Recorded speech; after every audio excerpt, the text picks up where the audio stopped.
Welcome back, trainers. So here we go. Gonna be soloing the attack form of Deoxys right here, right now. 6 unique Pokemon, and I'm not going to be relobbying whatsoever. So it does have Poison Jab and Zap Cannon. Personally, I think that's one of its hardest sets. That Poison Jab is just hitting everything hard except for the Gengar. And these are the Pokemon lineups that I have with their IVs displayed right here. We have 14 in attack, 15 defense, and 12 stamina for this Gengar. I didn't really get specific for each one. I kind of just picked a Gengar and a Mewtwo. This one did have Psycho Cut and Shadow Ball. 12 attack, 15 defense, and 15 stamina. I do have one that has 15 in attack. But there was so much snow, people there, I kind of just wanted to almost get it over with, surprisingly enough. But I didn't want to go in with just the same Pokemon. I wanted to have a unique team. I wanted to make this special, so I did. First, I tried with 6 unique Dark type. It was kind of difficult because of the Honchkrow is flying type. Zap Cannon, even when you dodge, is basically taking off more than half your health. It was insane. So I switched it up, Gengar with the Poison Jab on the Deoxys. I'm taking reduced damage, and I'm putting on massive damage as well with that Shadow Ball. But on the other hand, if it did have Zen Headbutt, your Gengar is probably going to go down in about 2 hits, and just forget about Psycho Boost. But there is that Tyranitar, which will be good in all scenarios, whatever moveset it has. Now, like I said, this one does have Zap Cannon, and if I did stand still, it's basically going to one-shot me. Well, not quite, but it's going to hurt the Tyranitar quite a bit, and there is the stats on mine. So looking pretty nice.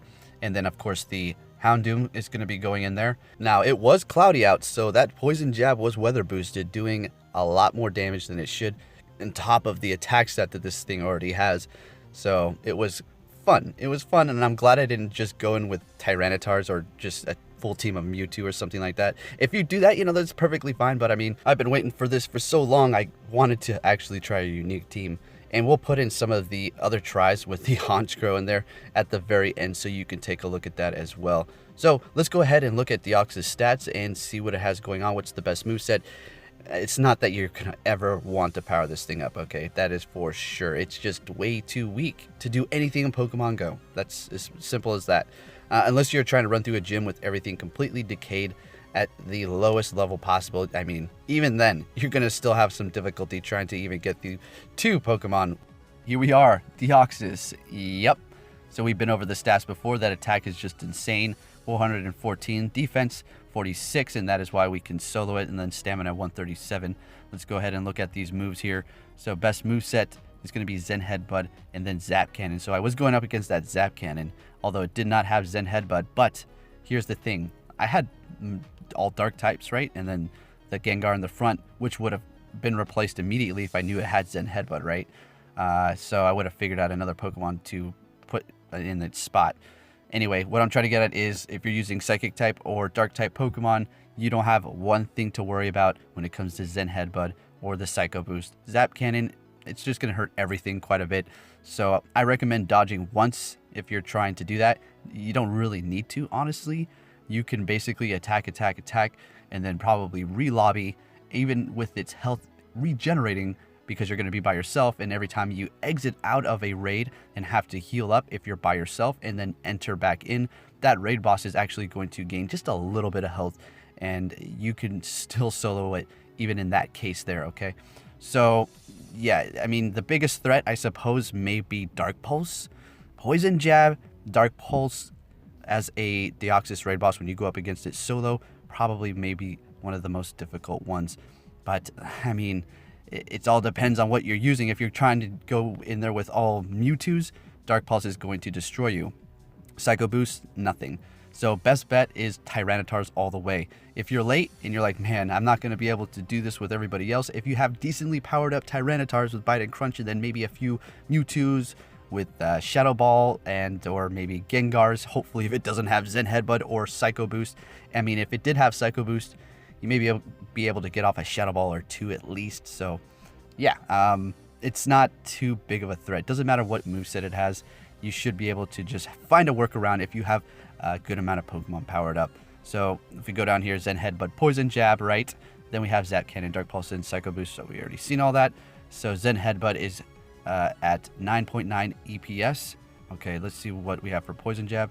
And we have 8.8. So Zen Headbutt is going to be charging up your moves a little bit faster. And as you've seen there, I took it out at about 114 113 seconds.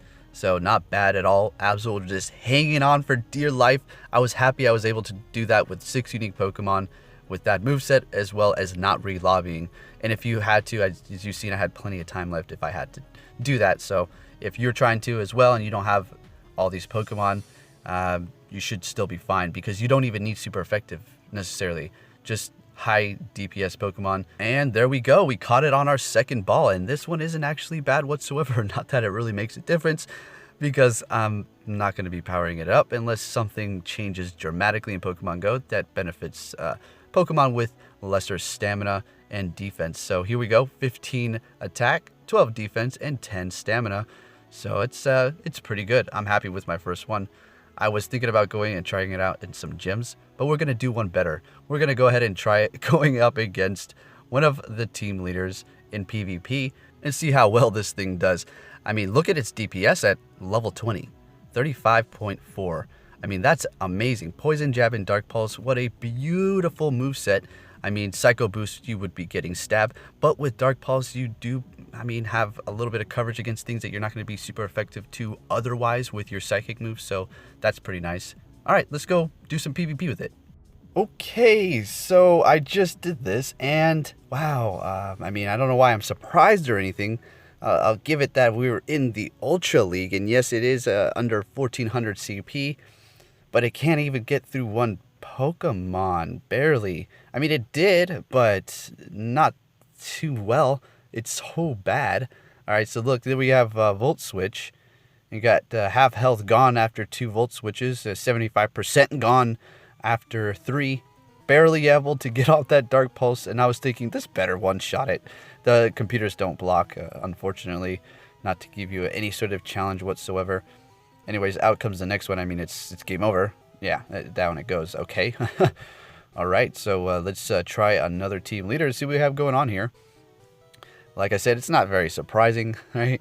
And I have to cut it a little slack. It does have horrible defense, and it's a 1400 CP in the Ultra League. Although I was testing out my Great League Pokemon in the Ultra League earlier, and they were holding up. You know, they were able to get through a Pokemon and a half, even maybe 3, depending on the Pokemon I was using. That's a long shot, really, but they were doing a lot better than this. Yes, it doesn't have Great One, but here we go up against the Alolan Ninetales, and oh boy, yeah, forget about that. Okay, I guess it's time to beat up on little Pokemon in the Great League. All right, so here we go. Up against the baby Pokemon, the big old bad alien from outer space. Let's get it. So I was thinking, I wonder if I'm going to be able to even get through 1.5. And surprisingly, I was able to get through them all. But there's only one reason why. It's because I don't know if it's just in the Great League, but the computers just stop attacking sometimes. They just sit there and just let you do what you need to do. And that is the only reason why I made it through all these Pokemon here. So there you go. Just wanted to do a little PvP test against the team leaders here to see how well it can perform. And yeah, should you invest in any Stardust or any rare candies? No, never, no, and don't. Please don't. You just power up a Bidoof if you have to. Just do that instead. Trust me, it's going to help you a lot better in any situation. Other news, trainers, if you haven't heard already, let me break it to you. We have the return of the almighty, the legendary, the beastly Lugia and Ho-Oh. But this time, you know where you're going to get them. Oh yeah, through that research breakthrough once a week. You're going to get one of these, chance of possibly being shiny too. So yes, there's people out there that still need them. I know there's new players all the time and people who play a lot as well and just can't get out there and raid, or they'll have nobody in their area. And these breakthroughs are going to be magnificent for them. Because let's be realistic, not everywhere has gyms, and some people just can't do raids. You can't take down a Lugia by yourself or a Ho-Oh. Yeah, you could take a Deoxys, but I mean, those people that can't even do those, probably don't even have an EX gym, right? So this is going to be good for them. I know this is a bummer for a lot of people. I understand. We keep seeing the return of Lugia and Ho-Oh. What's the deal with these two, right?